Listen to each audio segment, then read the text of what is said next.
Dernier point, c'est comment continuer à affirmer, face à la réforme, l'institution communiste du travail.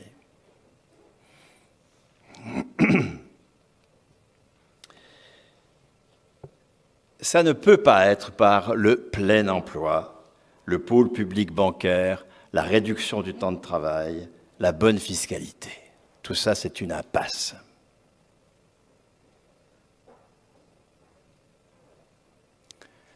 Prenons les 35 heures, dont on propose aujourd'hui qu'elles deviennent 32.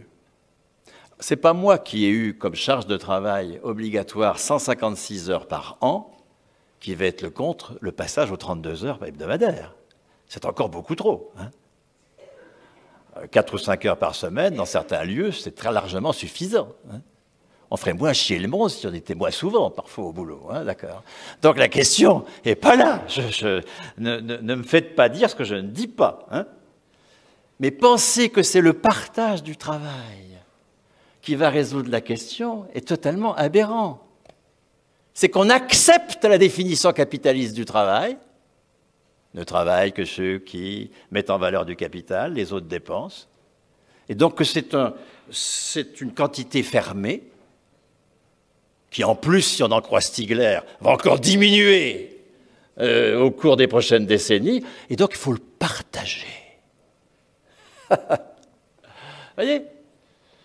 Être révolutionnaire, être fidèle à ce qu'a pu faire la bourgeoisie face à la féodalité, et nous avons la même responsabilité aujourd'hui face à la bourgeoisie.